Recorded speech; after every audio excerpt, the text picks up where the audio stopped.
Hey, welcome to the Joe Hoff Show this Friday, April 11th, 2025. Glad you're here. We got a lot to go over today. Got an incredible guest coming up, maybe his first interview in a long time. And so pretty thrilled about that. And lots to talk about just overnight. Again, every day we get sprayed with just a fire hose of information. Our job here, I believe, is to try to disseminate it and point out some of the most important events that occurred over the past 24 hours, as well as then bring in an expert, an individual, a notable individual, historic individual, like we have on our show later today. So I'll hold off in announcing the name. Anyways, lots going on yesterday. President Trump had a administration meeting yesterday, and it was dynamite. I put it up at joehoff.com. You can see it. It was more than an hour, and he just went around the room at the beginning of the meeting, and various people said things. And there were everybody had some great things to say, notables, everyone, and they all were so awesome. Trump started off, everybody was so gracious and kind to President Trump all the way around the room.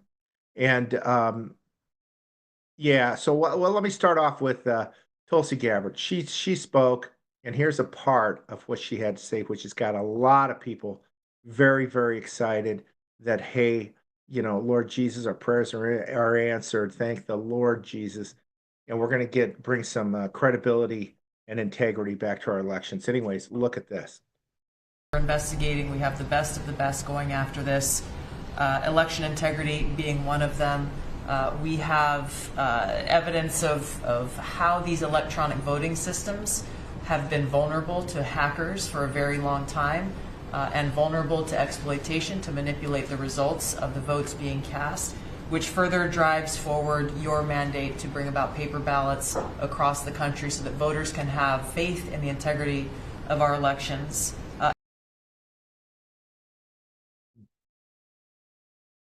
Huge in front of the President of the United States, Tulsi Gabbard, the DNI. Great news. Everybody's like, oh, this is great. She's saying it. She's saying it out loud. This is a big deal. We were right. We were right. We were right. She quoted basically exactly what I shared in my books. My second book, where I went through basically functional area by functional area, what happened. I didn't explain it that way, make it sound too brainiac or anything, but just laid out, this is what happened. We got all these ballots. We got all this. And when I got to the systems, I actually have two chapters. One is that the systems they're not certified.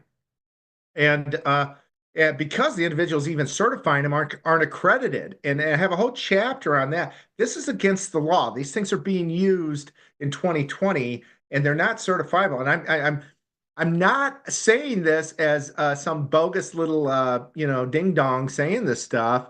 I don't know how many, or oversaw or presented to audit committees how many compliance audits around the world. And it's a big deal. If you're not in compliance, it's a big deal. And boards want to know about that. And we did that all the time. So if the machines aren't certifiable, that's major problem. That ends your election there. The next chapter, though, I talked about just these systems, these machines that we're using that were in place. And this is my second book. The white book is actually number 2. And in there, I note that these systems, they're not secure. Exactly what Tulsi Gabbard said yesterday. They're not secure. A bad actor can sneak you in and hack them, and a bad actor could then flip an election. So that's my second book as I went through all the things that happened. I took that. Remember the push? I got a letter from an attorney saying, if you say anything about Dominion, we're coming after you, blah, blah, blah. And that scared me because they had just sued Sidney Powell for like $1 billion. And I understand that this attorney was a good friend of Chris Krebs. That's my understanding. There's some insider information. I'm telling you, I drop bombs on the show every once in a while. That's a bomb. And anyways, I didn't know it at the time. And I just decided to be very careful about what I said about the systems, because I've got a CISA, a Certified Information Systems auditing expertise, as well as an MBA and CPA, and have done audits around the world. So what I ended up doing in my book there, the white book on the steel, basically the impossible occurs, is I look at the system and I say, I'm able to quote a report from the CISA. Same thing that Krebs ran and was fired from. He that same entity a year or two later came out with a report said, "Hey, these systems used, they're not certifiable." Well, they said this. They said they're not secure. A bad actor could hack into them, and a bad actor could then, steal an election. And got the government's report. It wasn't something I was making up. This is coming from the US government. So it's really awesome to hear her say that. It's a safe thing that she can say, but it basically explains the predicament we're in when we use these machines. They're not secure. A bad actor could hack into them, and a bad actor could steal an election. And I've talked to some experts in the IT and cyber community, and they look at these election systems and they're just appalled. Their jaws drop to the door or to the floor, and just they can't believe it. So huge news coming from Tulsi Gabbard. One other thing that she shared, and I don't have the video of it, it was really kind of heart rendering, was she said, another thing we're doing is we're trying to get all the files on Bobby Kennedy Sr. and his assassination. And she said, we're going all over the place. And a lot of these things we have to image. They haven't been imaged yet. And we're even looking in lockers and places like that to make sure there's no documents laying around. And that's to me real sad, real sad that our government is so broken and corrupt that we still have files is sitting in drawers someplace that aren't well secured. That's what I heard. That's what I heard.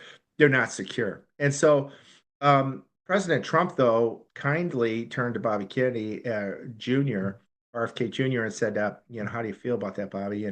And he, I think he was a bit choked up, and he says to the president of the United States, he says, "Thank you." He wants to get the truth out. And so that was really moving. And it wasn't but a person or two later, and RFK Jr. is talking about some things he's working on. And this as well was just a bomb that was dropped yesterday. RFK talking about autism and how they're going to find out what's causing it, because it's a crisis in this country. Take a look.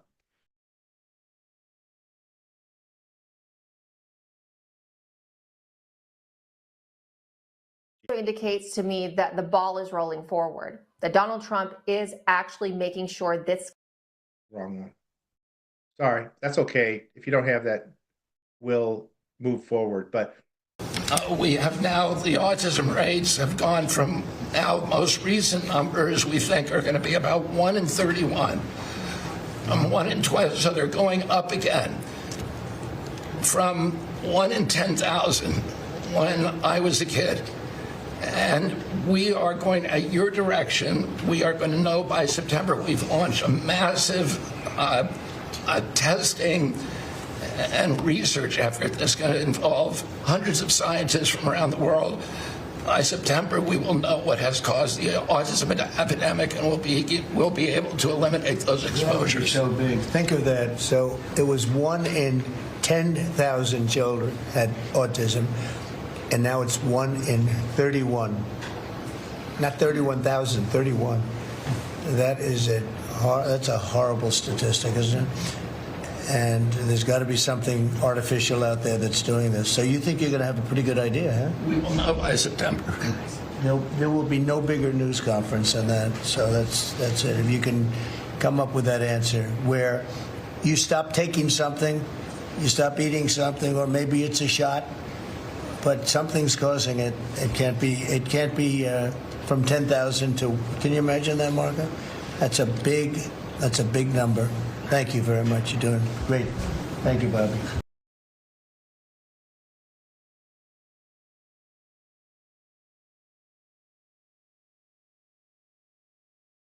Some answers to what's going on. Is it the food? Is it stuff in our food? Is it what is it? Is it other things? Is there stuff in our water? I've heard that fluoride in our water doesn't really work. Fluoride directly on the teeth seems to work really well, but it's my understanding. I'm not a dentist or anything, but Bobby Kennedy's on this, and it's an epidemic. Something's going on, and he's going to get to the bottom, and that was just wonderful too. So protect our children is huge.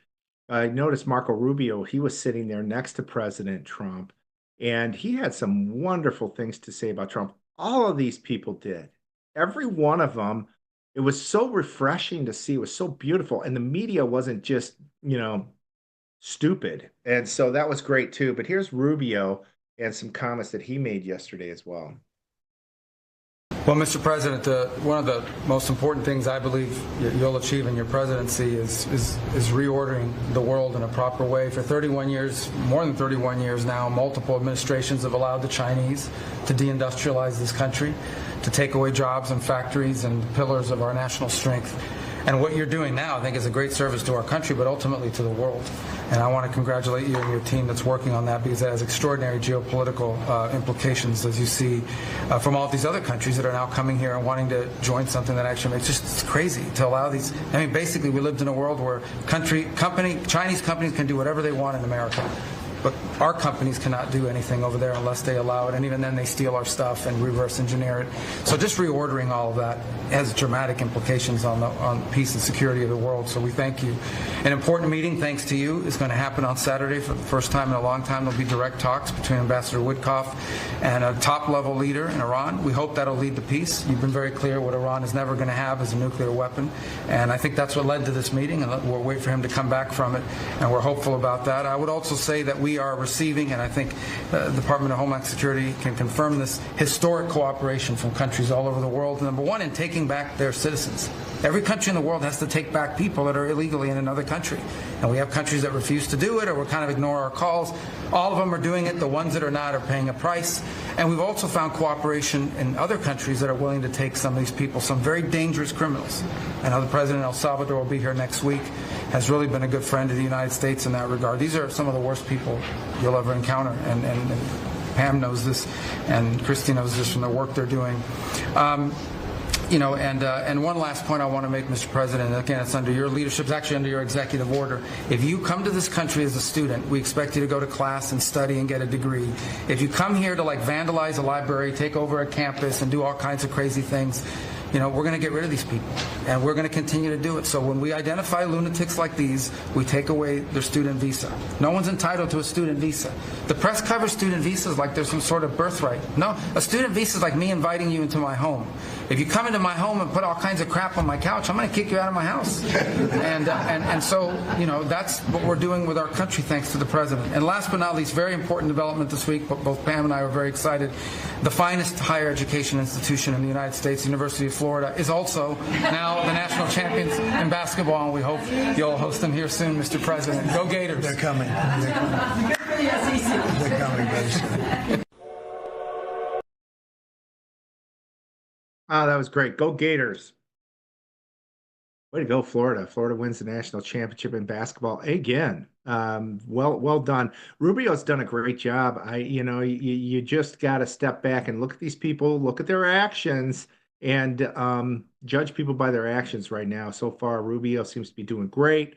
RFK's doing great. Tulsi really blew me away yesterday. One area we're all kind of saying, hey, let's get going on is for sure the DOJ. We need to get some people arrested immediately. I saw some documents came out overnight, and they said, here's evidence that Halperin was paid for doing some work. Halperin's this guy over in the UK that lied about General Flynn and having some sort of affair with the Russian girl. It was a lie. The girl sued Halper. And anyways, that came out, and people say, this is really something. There's payments to him. We reported that at Gateway Pundit years ago, maybe 6. So that wasn't new. It was new to people. And so we'll see what came out of this latest dump. I'm wondering if anything new's in there, but we'll see. I haven't looked at the dump yet. And anyways, that's been going on too. But I mean, that's the DOJ. I want to know what happened to Seth Rich. How about that one? How about dump that? We don't have the answer to that. Give us that. So lots going on there. And about China, here's a clip. Trump is always right. Watch this. When the history books are written, I think we will look back at the period of the Biden administration, and I think there will be 2 unequivocal observations. One was that he was in mental decline and he was not really running the country. And the second is that in partnership with Janet Yellen, they pushed America to the brink of financial collapse. And the details of that, Laura, are very clear. the amount of debt that they created and issued, the amount of short-term obligations that they created for the U.S. Treasury are frankly unconscionable. The reality is that for the last 40 years, whether they want to admit it or not, Donald Trump has been right. When we admitted China into the WTO in 2000, we thought we were getting the best of it, but we didn't. We did a very bad deal, and they won overwhelmingly. Then, 20 years later, right at the beginning of COVID, we realized yet again how fragile the United States was, how incapable we were of resiliently protecting ourselves and taking care of our own interests. And so at the end of the day, the most important thing that we need to remember is there are 4 areas that matter. Everything else is debatable, but the 4 that are undebatable. Number 1 is AI. Number 2 is energy.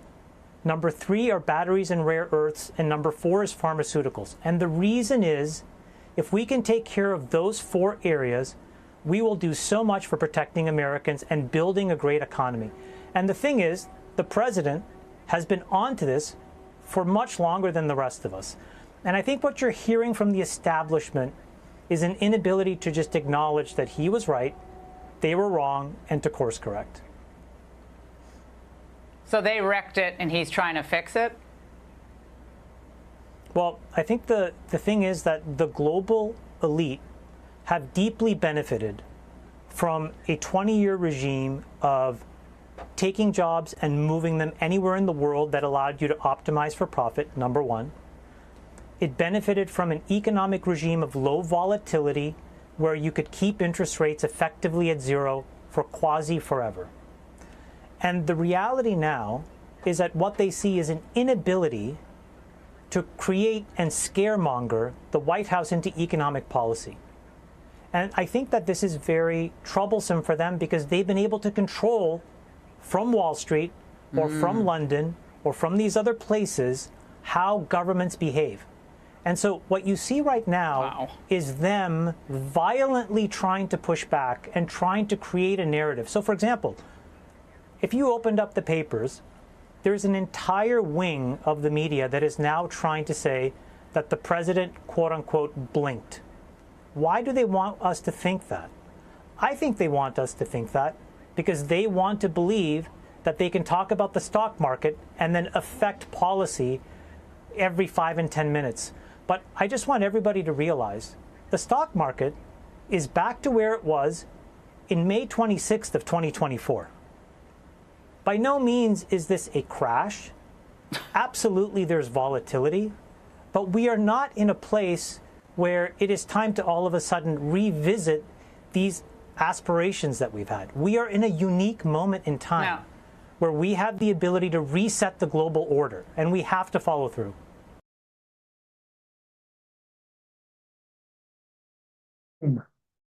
That's Trump's doing. That's a billionaire talking to Laura Ingraham. Wow. Wow, that was something else. That's what Trump's doing. He's been saying it for a long time. I can tell you, I was over in China. I worked in Hong Kong for a decade damn near. And I've been in and out of China. I tell you what, those big cities in China are absolutely beautiful. Shanghai, Beijing, Hong Kong's fantastic. Across the border, Shenzhen, all these incredible places. Macau, beautiful cities now. A lot of that money was ours. That was our money that was taken over there. And like these guys are saying, U.S. companies get into China, they have to give Chinese everything. We have to, in order to do business there. They come in here, they can do whatever they want. And so a lot of work to do there with China, but Trump's doing it. He's got the guts to do it. So that's all going great. I don't know how you can not watch some of these clips today and not be happy and excited. Here's another one. This Joe Kent is running. He's got a position on the Trump team. Bright guy, military guy, ran for office out in Washington, got beat, I believe, through stolen elections out there twice. They don't have elections in Oregon, Washington, California, the left coast, now Colorado, New Mexico, New York, basically Illinois, and because of Chicago. These states are not deep blue. That's a lie. It's the elections that are deeply broken, and that's what needs fixed. Anyways, Joe Kent was in front of Congress yesterday, and this snake charmer, who's a former astronaut and senator from Arizona, who I believe he stole his election, and that's why he's there. He's challenging Kent on January 6th, and Kent was amazing. Watch this. And this concerns January 6th. Do you believe that the violence on January 6th was intentionally organized or directed? Still under investigation. We're looking into whether elements of the government could have enhanced the criminal acuity of some of the rioters that day. So you've said on Twitter that the FBI and the intelligence community were involved in planning and directing the riot. Is that correct? Sounds like something I said, yeah. And what evidence do you have for that claim? So we've already identified that there were multiple confidential human informants ran by the FBI and other law enforcement agencies that were present in the crowd that day, directing, removing barriers, those types of things. This has been investigated widely. We're continuing to look into it. The intelligence, I would say the FBI and other elements of the law enforcement apparatus attempted to suppress the fact that there was undercover confidential human informants that were part of these different groups. We also had intelligence leading up to January 6th that there was going to be violence that day. So that speaks to some degree of intelligence infiltration into some of these groups and organizations. Who within the FBI? We're looking into that right now. Which departments of the FBI? Probably the Washington field office. So you believe the Washington field office was involved in the planning of the violence in the building next door on January 6th? It's being looked into. I mean, look, we had and who is looking into it? We are in the intelligence community. Yeah, we're looking into it right now. And do you believe that the IC conducts actions of this nature against Americans? Does the IC, both the FBI and other law enforcement agencies, entrapping individuals? If you look at who was running the Washington field office during January 6th, it was Stephen DeAntuono. He was also running the field office in Michigan, where many of the defendants were let go after they were accused of attempting to kidnap the governor, because the vast majority of them were undercover FBI confidential informants. So unfortunately, this behavior does happen by members of law enforcement and the intelligence community, and it's incumbent upon us to make sure that we are transparent with the American people. Mr. Kent, would you be willing to share this evidence of this investigation with this committee? I look forward to it, Senator. All right. Awesome stuff. Pretty awesome stuff. Well, there's one guy that was instrumental in all of this, and because he was straightforward, because he wouldn't be a confidential source for the FBI on January 6th, he was put in prison for 7 years, and his name is Jeremy Brown. Here is a clip from good friend Emerald Robinson talking about Jeremy and what happened to him, and so take a look at this. Now we'd like to take a moment to follow up on a story we brought to you just a few days ago. Retired Green Beret Jeremy Brown has been sentenced to 87 months in prison. Senior U.S. District Judge Susan Bucklew handed down the over 7-year sentencing. The 80-year-old judge said Brown's claims that the federal government planted evidence in his Florida home was during a raid was ridiculous. Clearly, a jury did not completely agree, however, with the judge. They found him not guilty on 4 charges, which were related to what the government's claims that secret CD documents were found in his home. Brown claims he never saw those CD documents prior to the raid on his home.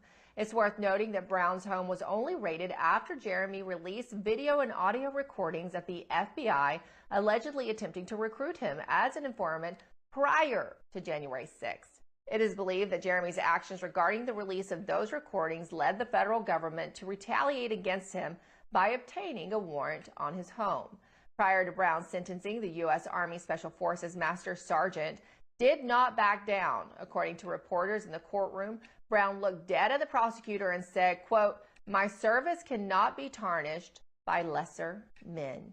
Also prior to his sentencing, Congressman Gus Bilirakis, Congresswoman Anna Paulina Luna, and Florida State Representative Bernie Jacks all wrote letters in support for Brown. Representative Jacks told the judge he was very impressed by the accounts of Mr. Brown's great conduct while incarcerated during this case. Many have described Mr. Brown as a model prisoner for leading Bible study, de-escalating altercations, and for building up morale with fellow inmates by leading certain recreational activities. Other supporters from Brown described him as a family man who loves his country. Brown is currently appealing this conviction and fighting off another case in D.C. related to January 6th. Now, if you'd like to help Jeremy Brown with his D.C. case and the appeal in his Florida case, head over to GiveSendGo.com and search Jeremy Brown Defense. Well, that was Emerald Robinson a couple of years ago. Jeremy was put in prison and outrageously, and he hasn't done many interviews. He got out. He was President Trump pardoned him and the rest, and he was held in for extra time, and it was just complicated, as he put it. He is going to be with us today. We're going to take a quick break, and we'll be right back with Master Sergeant Jeremy Brown right after this.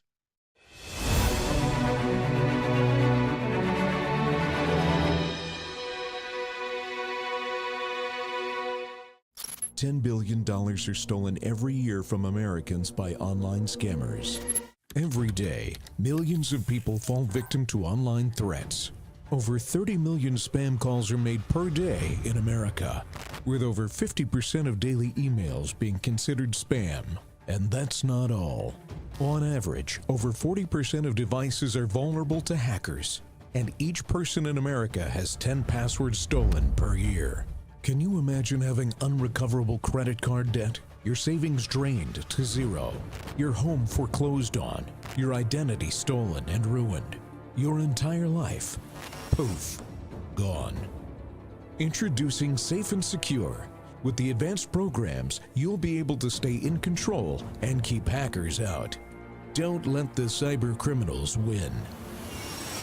Safe and Secure. Shield against hackers and embrace peace of mind.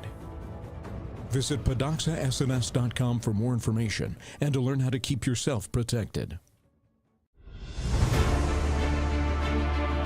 In every thread, in every stitch, Honor-Bound USA weaves the fabric of the American spirit. It's not just apparel, it's a testament to God, family, and country. At Honor-Bound USA, we're a family of patriots who put our faith, family, and America first. When you visit our website, you'll find a line of products that embody our commitment to pray, stand, speak, and act. As the official site for the Untamed podcast, all of our products proclaim speaking the truth with courage. We also have the powerful documentary from Professor David Clements, Let My People Go. Identify yourself as one of the few who are willing to stand for what they believe in. Join the Honor-Bound USA family today. Wear it as a badge of honor, commitment to the values that shape us, and a pledge to the bright future we will build together. Because when you're honor-bound, you're not just wearing a brand, you're embodying a lifestyle.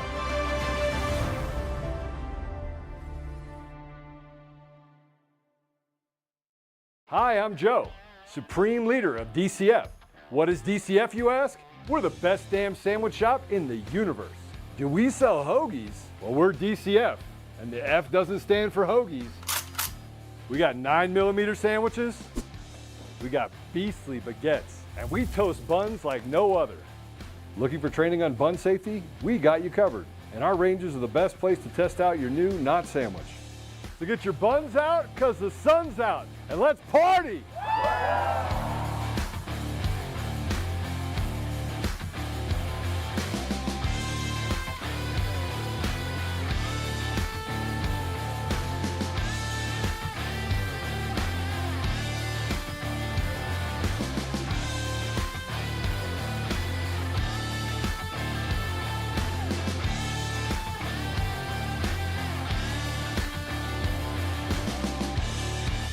We're not actually a sandwich shop.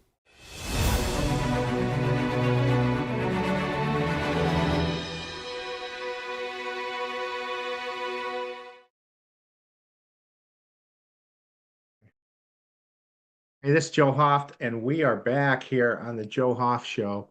Thank you all for being here. We're working with Jeremy, trying to bring him in here, so we hope to have him back in a moment. A little bit of technical difficulties as it happens sometimes, but I've been able to see him there. We're just working on the sound, etc. So we're going to work through that.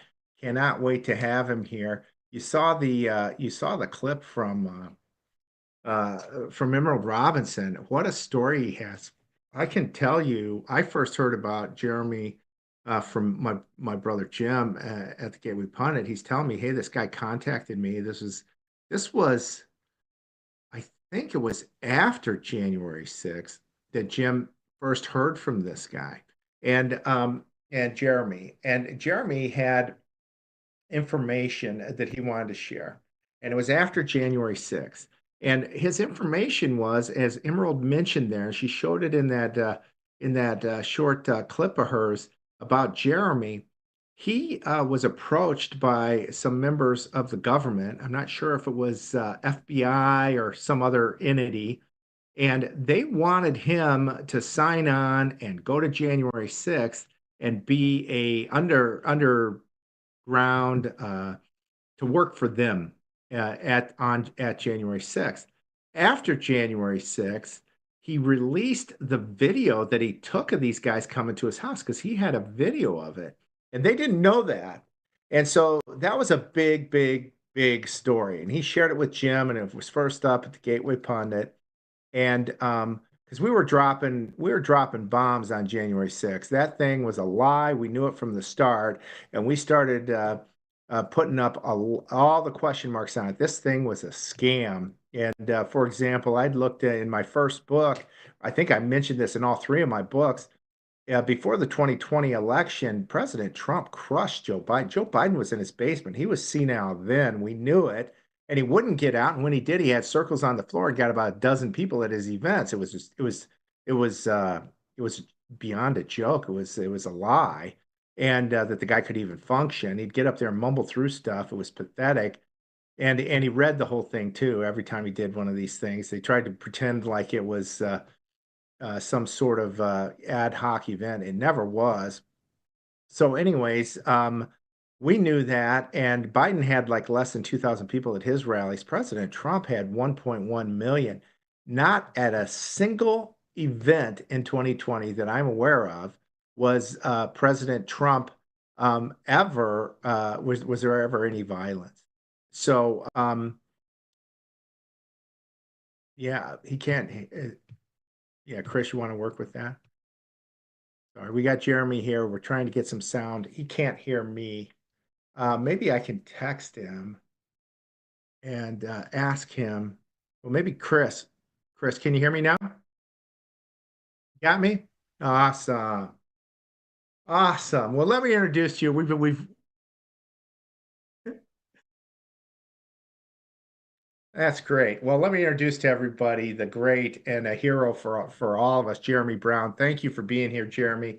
Glad to have you here with me today. Just really thrilled. Welcome to the Joe Oh, well, Hoff thank Show. you. Your words are too kind, Joe. Thank you for having me. Oh man, we just think so much of you, Jim. I was just mentioning how Jim shared your story with me one day. Jim, my twin brother at the Gateway Pundit, and I'm just like, oh my God, you took so much courage to come out and say, hey, look, these guys came to my house. They wanted me to infiltrate the crowd there, and I'd like to hear your story on that. And then they come, then because you release that information, they come and they arrest you, eventually throw you in prison for 7 years, and then they don't let you out after Trump pardons you for a week or so. You're in prison, and I also can't forget your first words that I could see, at least in here, as you walk out of that prison. You say, "It's a complicated business." I thought that was awesome. If everybody doesn't remember, that's exactly what Trump came out and said the night that he won against Hillary. So I thought that would be great. But it's worse than that, because when I was actually approached by the Department of Homeland Security investigators working on behalf of the Joint Terrorism Task Force, because the big terrorist operation going on there.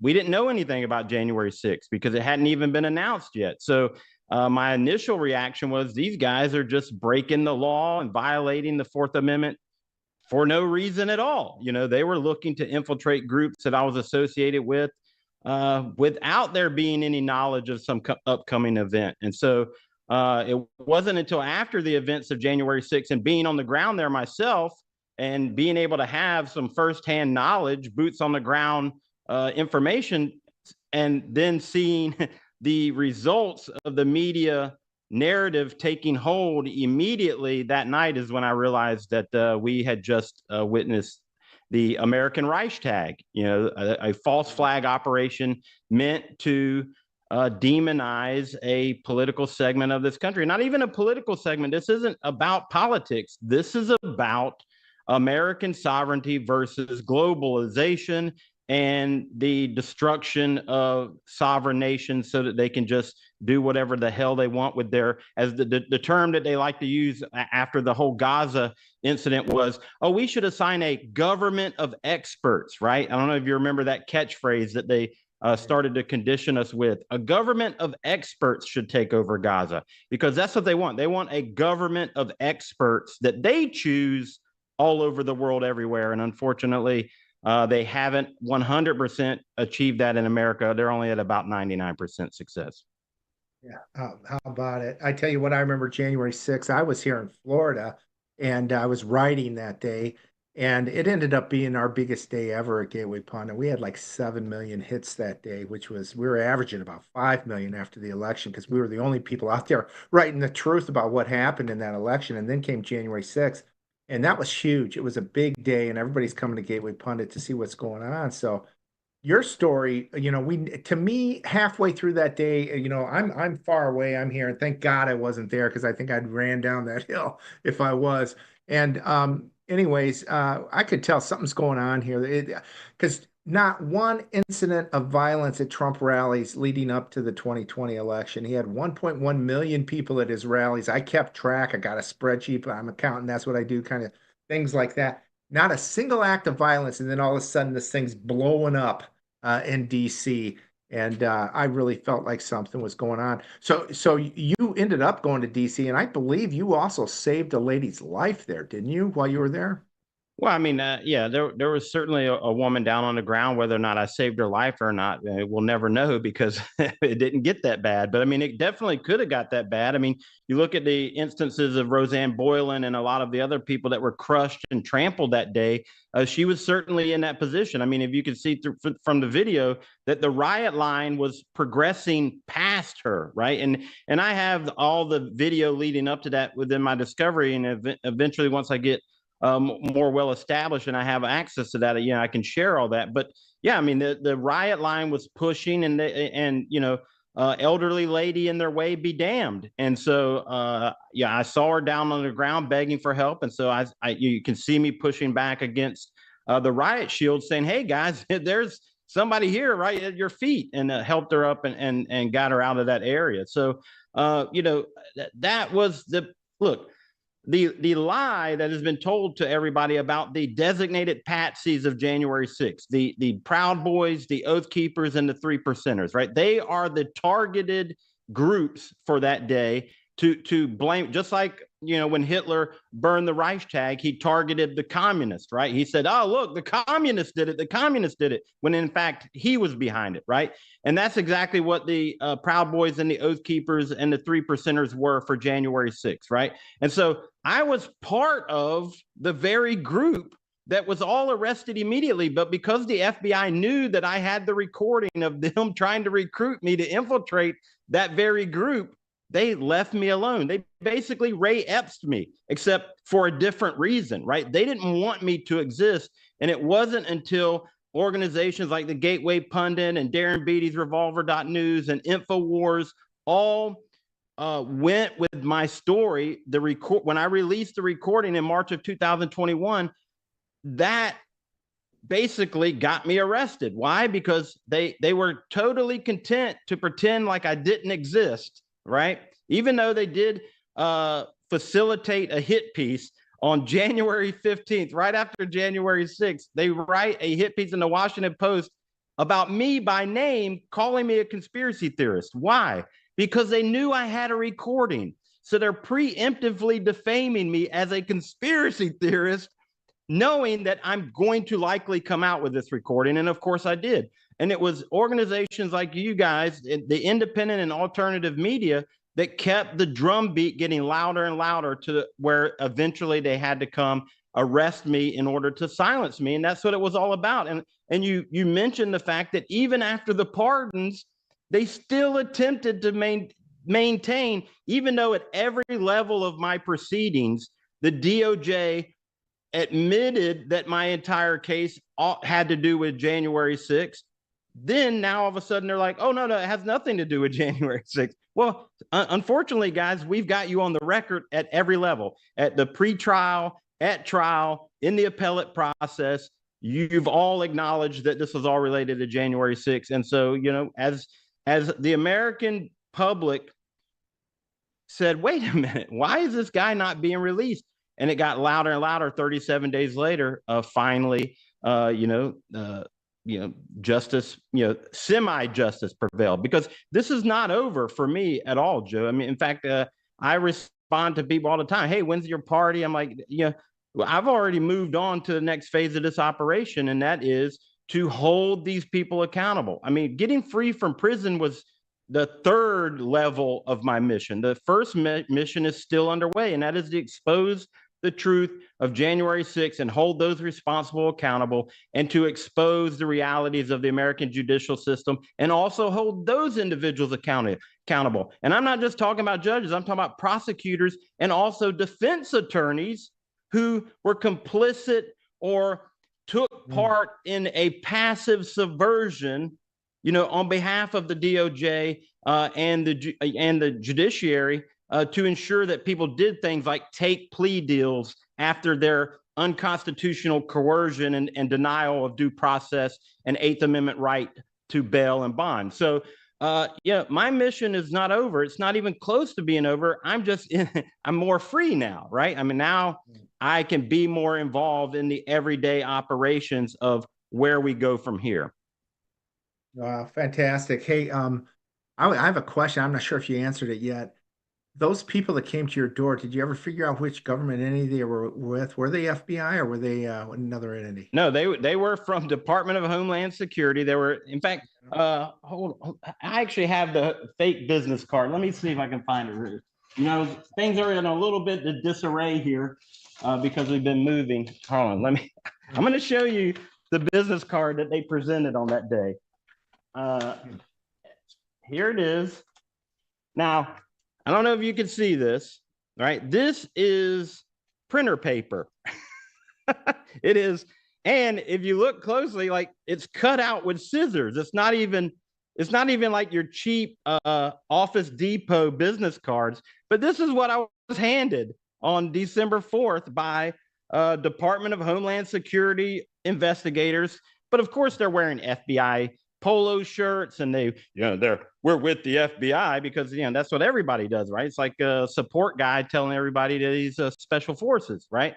But he's not a Green Beret. But technically, he's right. So technically, they're right. They're with the FBI, but they're Department of Homeland Security investigators working on behalf of the Joint Terrorism Task Force. And that's something that I've tried to tell people all along.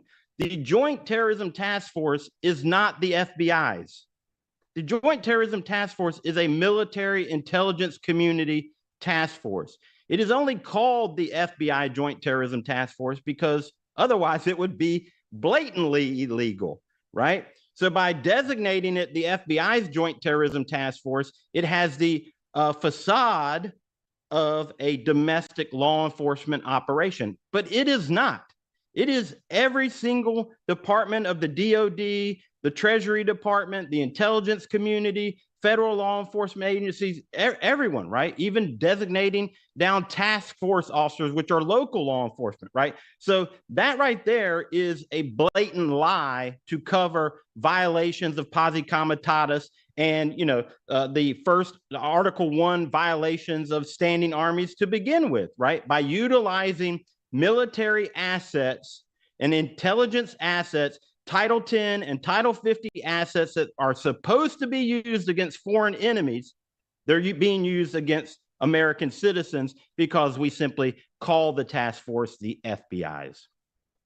That's amazing. But then we had Christopher Wray in front of Congress. I don't know how many times. I believe he denied that there was any assets there, and then eventually he did. Then he came back and said, I think he reluctantly said there was at the end maybe there's 20 people or something. And the next time he'll say, well, it was only 100 people, until the day that we have all the confidential human source files, which are in existence, because while I was in jail, we got a hold of the internal documents, right? The FBI's guidelines for use of confidential human sources, right? Signed by William Barr on the last day before he walked out of the office, right? And it blatantly lists right there that the FBI can engage in illegal actions that they term otherwise illegal actions, right? So they acknowledge that they're illegal, but the only reason they're otherwise illegal is because they said so, right? And in that document, it states that every confidential human source out there has a file that must be maintained, and also that any authorized other than illegal actions must be compiled in an annual report. So if Director Patel wants to get to the bottom of January 6th, he absolutely can, because every source handler is going to have put every single action that confidential human source ever did, whether it's reimbursement for receipts, whether it's direct taskings, or whether it's voluntary reports that a source might call up his handler and say, hey, I heard this when I was standing in line at the Publix, right? All of that is in that source's files, to include who else is running them. And I'm going to tell you 100%, I don't even need to look at the files. I will guarantee you that almost all the sources within the FBI's confidential human source network also are working with other agencies like the CIA and the Department of Defense and all this other stuff, because that's what they do. They run around and they double and triple and quadruple dip, because our intelligence community only cares about getting the information that they want. They don't care who else they're providing it to.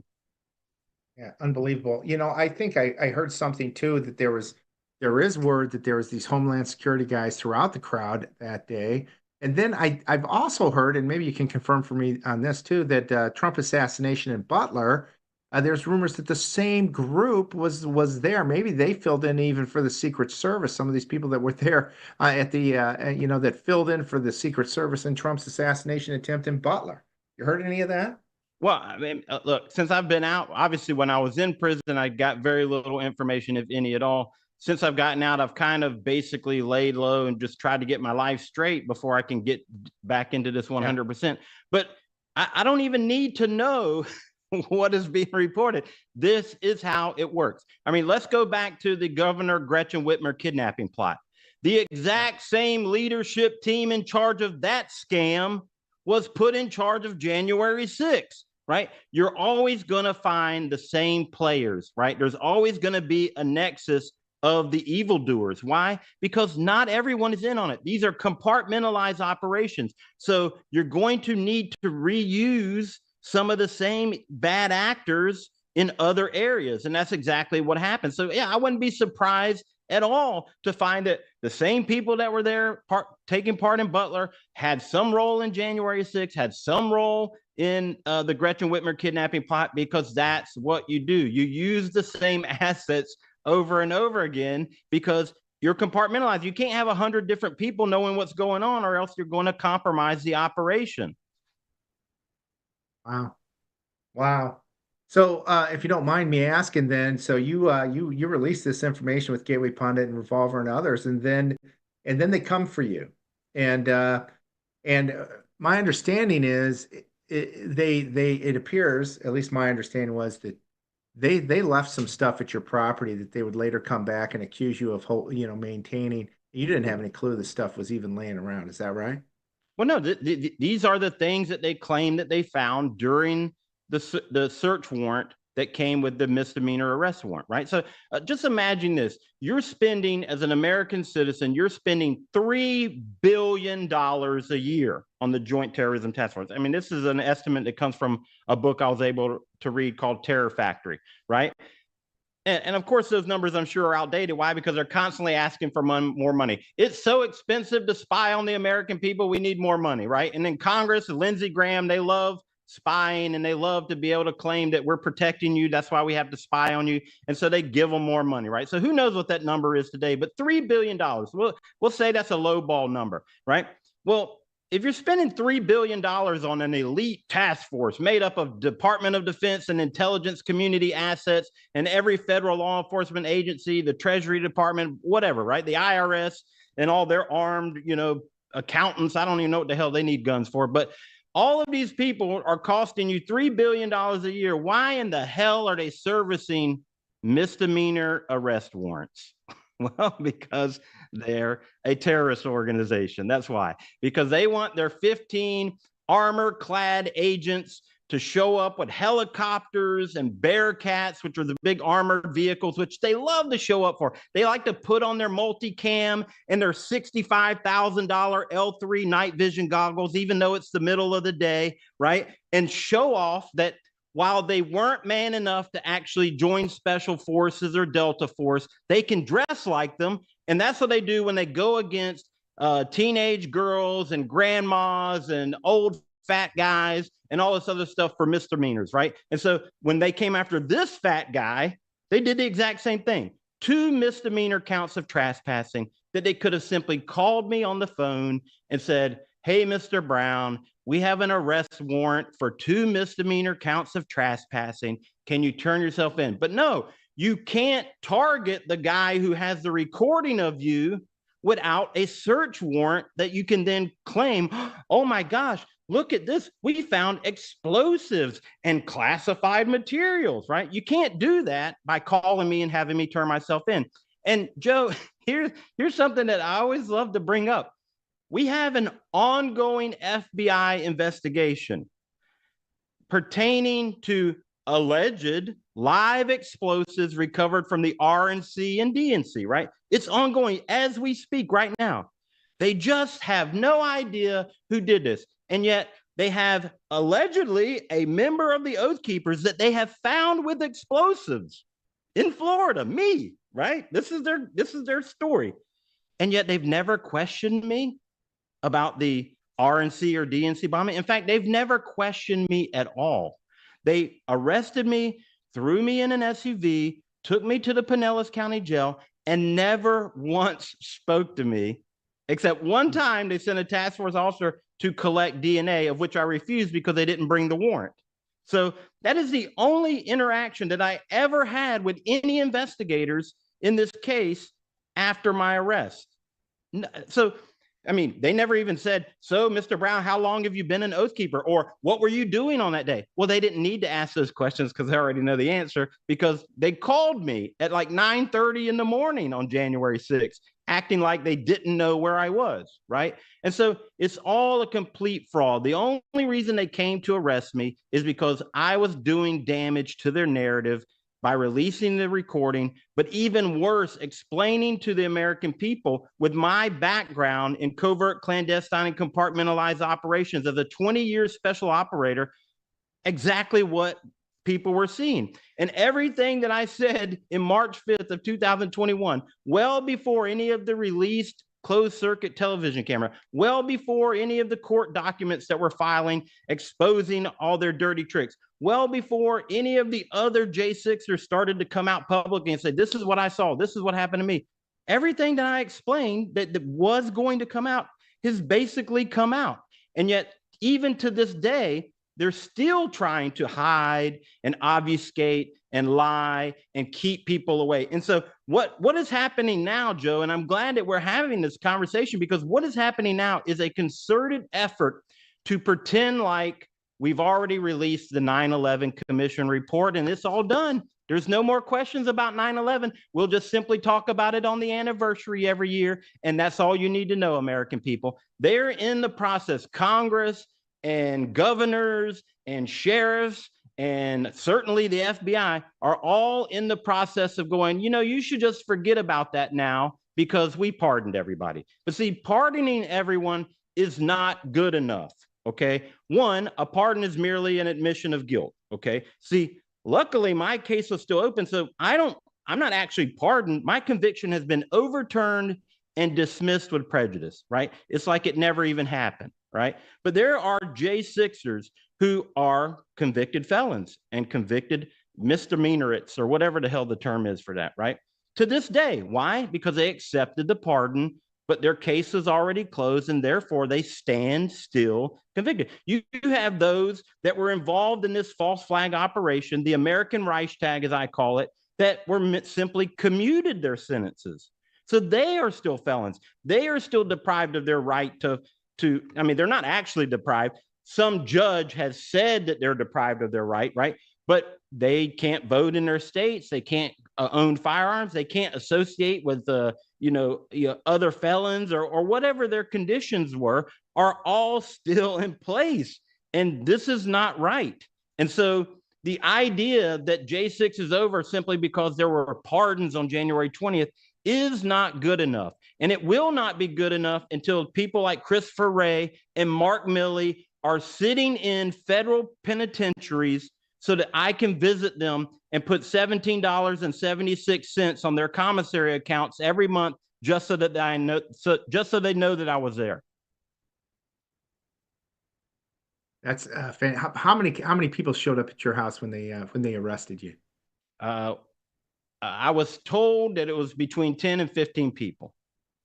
Like 3 or 4 different FBI supervisors to oversee a raid made up mostly of local, right? ATF was there, Hillsborough County Sheriff, Pinellas County Sheriff, Tampa PD, and then of course the FBI and their Joint Terrorism Task Force thugs. Most of which all had, by the way, almost all the federal agents that were there, not the local law enforcement guys, because look, TFOs or task force officers are merely the useful idiots of these task force, right? They're the ones that think it's cool to be part of the task force, right? And so they'll do whatever you tell them to do, right? They're like puppy dogs. They're like, hey, what do you need me to do? Special agent in charge, so-and-so, right? Go over there and do that, right? So the FBI on these operations are simply standing back. And this is extremely relevant in my case because they knew, right, based on their reports, which are all based on lies, we now know, right? So basically they based their justification for my raid on a lie from a third-party source that Kelly Meggs had said to that person that I had explosives, right? So if that's true, and you have an ATF explosives tech on scene, why was he not the lead searcher to do the primary search, right? You're saying to the judge, we think this retired Green Beret has explosives, which is why we need to secretly have this warrant issued, right? And yet they allow a local cop to be the lead guy in who allegedly finds the grenades, right? That makes no sense. Joe, if I was in Iraq, Afghanistan, or wherever in the world, and I'm going on a target that I suspect to have explosives, I'm sending my explosives guys in first. When they clear on primary, then I will let my other guys go in and do secondary searches, right? But that's not what happened that day. Why? Because we want the local cop to be the one, because at trial, what do? They sit him on the stand and they say, oh, you've been an officer for 20 years. That's right. You've been commended many times. That's right. I've got this award and that award. So you have no reason to lie. That's correct. See, that's how they do it, right? Because yeah, he's almost unimpeachable, right? But yet if the FBI goes in there and goes, oh, look what I found. Well, nobody trusts the FBI because it was, basically founded by a cross-dresser. So that's what they use the TFOs for. They are the ones that they send in there knowing that going in there, and they go in there and they find what it is that they're supposed to find. And then they all clutch their pearls and say, well, we better take over now. Unbelievable. So that immediately you were thrown in jail after that experience too. Oh, you sat in jail until your court hearing. Outrageous. In fact, the agents even said, oh, don't worry, you'll be out by tonight. Wow. I never saw light of day again until February 26th of 2025. Man, unbelievable. And then how many months later before your trial? Well, let's see. So I was arrested on September 30th. My trial started on December 5th of 2022. A year later. Yeah, 14 months, I think is exactly. You sat in jail for 14 in months. Maximum security. Outrageous. Another lie that they told, the jail says, oh, well, you're only in the maximum security because that's where we hold federal prisoners as we detain them, except they have an entire pod for federal inmates built in the nicer part of the jail. So everything that they said throughout this entire situation has basically been a lie. But that was part of the exposure, right? I sat there in maximum security prison and told people that I'm in maximum security for 2 misdemeanors, and then all this stuff that they claimed that they found. 2 misdemeanors, unbelievable, unbelievable. Then your court was a kangaroo court. You had an 80-year-old judge. Apparently, she was pretty biased. And here you go to prison for 7 years. Outrageous! It's so outrageous. We're just couldn't believe it. CanCon's a good. He was there. That's right. Brian. Yep. And reporting back, you're just like shaking your head, like this can't be this. This is not America. This is not what I grew up with. I grew up with Jim and I grew up in the Midwest. It's like we love this country. We had freedom. We could play basketball and football out on the field across the yard. That's how we grew up. There wasn't a care in the world. And now I'm watching this stuff and I'm like, I can't believe this is my country. It's so broke right now. Well, and it's not new. I mean, look, I was just watching Drunk History, right? Drunk History is a show on Comedy Central, right? It was pretty funny. And they were talking about, the couple that exposed COINTELPRO back in, I think it was the late 60s, early 70s or whatever, right? They broke into the local FBI office, stole some files, and that's how everyone found out about COINTELPRO and that they were spying on Martin Luther King Jr. and the Kennedys and all this other stuff, right? This is nothing new. Right? The church committee hearings were in the early 70s, right? Where they exposed everything that this bunch of psychopathic, demonic, crazy people have been doing. This has been going on for over half a century and very likely well before that, right? And so none of this is new. We just don't do anything about it, right? I mean, I was on an interview yesterday with Ann Vandersteel and we were talking about accountability. Until there is accountability, until these scumbags feel some type of pain, whether it be financial, look, he stepped down. That's not a punishment. Hell, I was in government and retirement was a good thing, right? And so you got your Anthony Fauci's and you got your Peter Strzok's and you got all these clowns, and we're told that the fact that they stepped down or that they were forced to retire is good enough. No, they should lose all their retirement benefits, just like the VA and the Department of Defense restricted my benefits because of the fact that the government arrested me, right? Well, they should all be stripped of their retirements and they should face criminal charges because they're criminal actions, right? And until we do this, right? And I hear many people talking about this all the time. Until this happens, they will not change their behavior, right? I mean, you can scream at your kids all day long to, close the door, turn your lights off or whatever. But if there's no accountability, if there's no negative stimuli applied to their actions, they're just going to blow you off. And that's exactly what has happened here in America for 100+ years. These criminals continue to get away with it. So why would we expect them to stop, right? There's no accountability. They're not going to stop, right? No. This is why, whether it's the Trump administration or whatever administration it comes after, whether it's Kash Patel or whoever that comes after him, they need to hold these people accountable or we're going to face it again in the future very soon. Yeah, soon.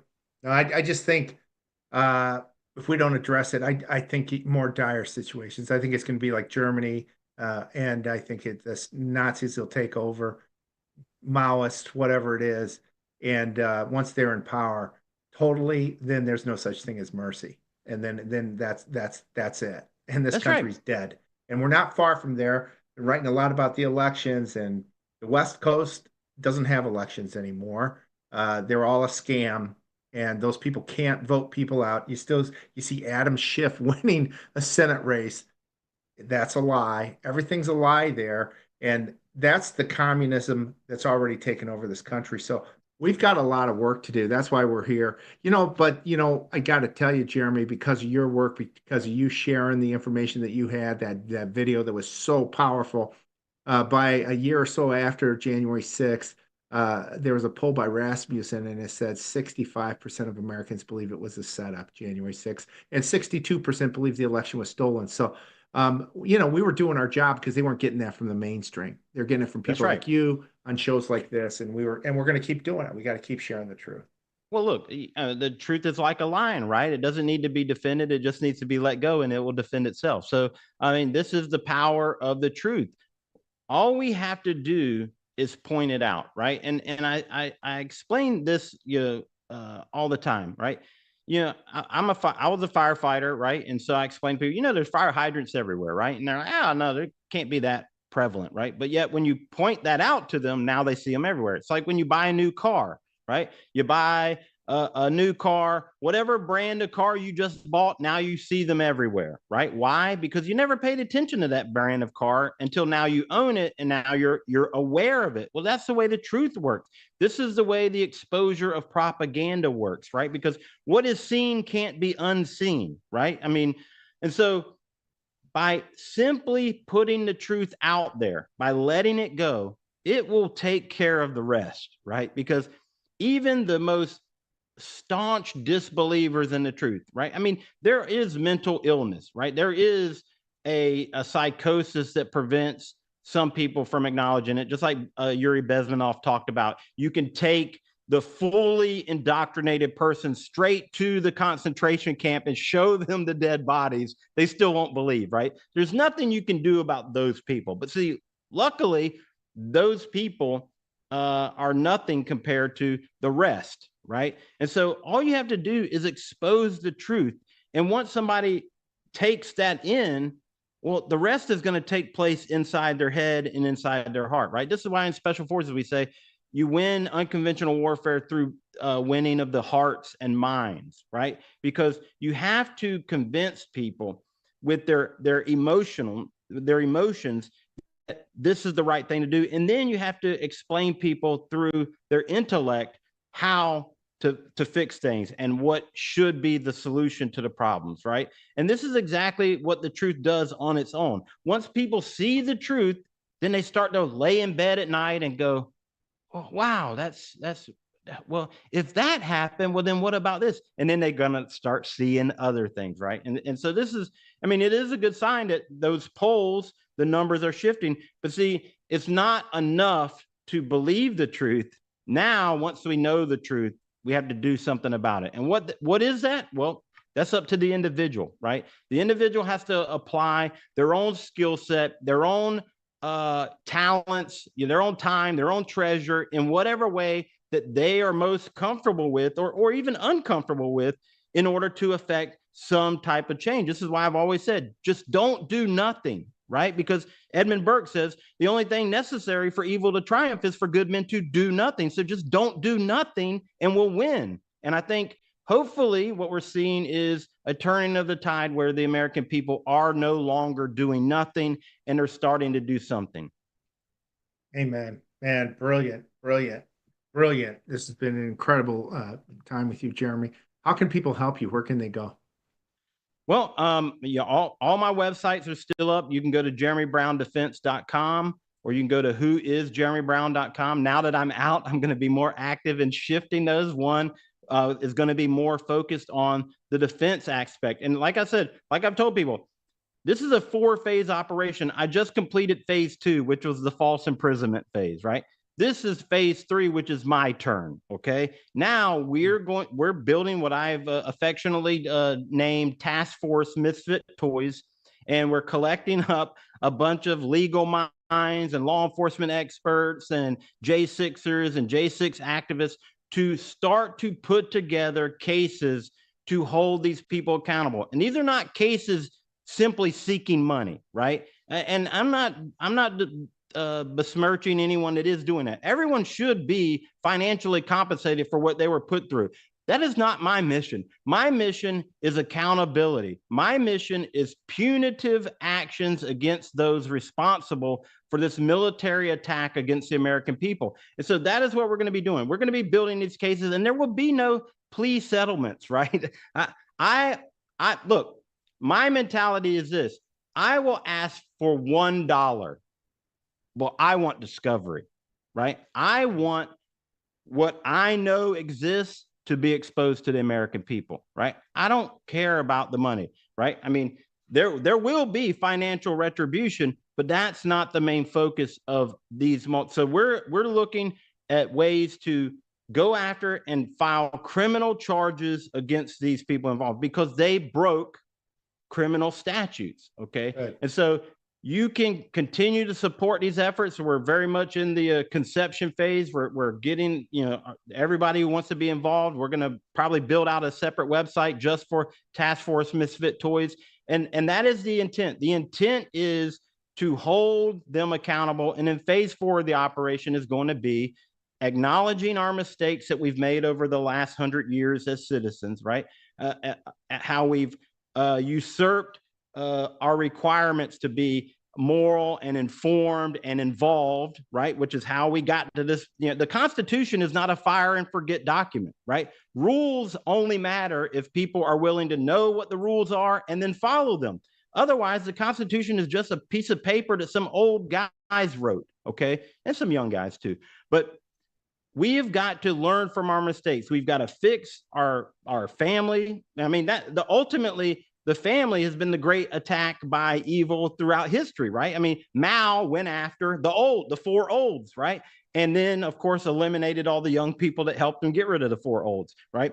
But this has always been the way because, see, men defend cultures, right? But how do we defeat those armies? Because we get to the children, to get to the women, to get to the men, right? And so the very first target of this, communist takeover of America started years and years and years ago when we started to have professors that were trained in the Soviet Union come into our higher education to train the next generation of teachers who then had direct access to our children, right? And those children then grew up to be our fiancés, and those fiancés grew up to be the next generation of professors. And so it just keeps going and going, right? This is what has happened over a long period of time. And we've got to get back to taking back control of our families, taking back control of our children's education so that we can teach them this is how we want our country to be. Not this is the way, we don't want Soviet America.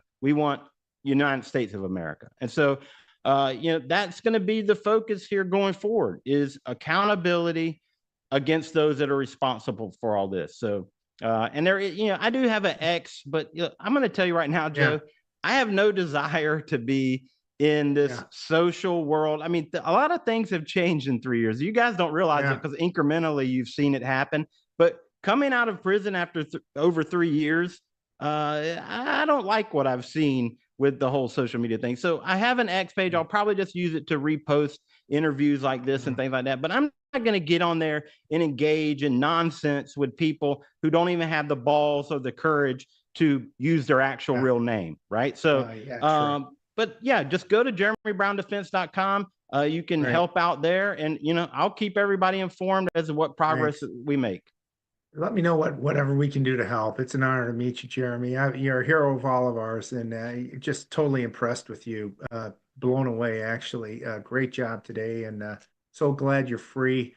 And now it's time to make it permanent for the rest of this country forever. Really, thank you for being here. The fight is never over, right? We can celebrate small victories, but our enemies are not celebrating their victories. They want more and more, and we need to continue to keep up the fight. Amen. Thanks so much. Thanks so much. Thank Have you. A great weekend. Really appreciate it. Can't wait to have you back sometime. All right. Thank you for having me, Joe. Awesome. Thank you. All right. Have a great weekend. Thank you, everybody, for watching. That was incredible. What a great interview. So glad to have Jeremy here. God bless him. God bless you. Have a great weekend. And we'll see you again on Monday.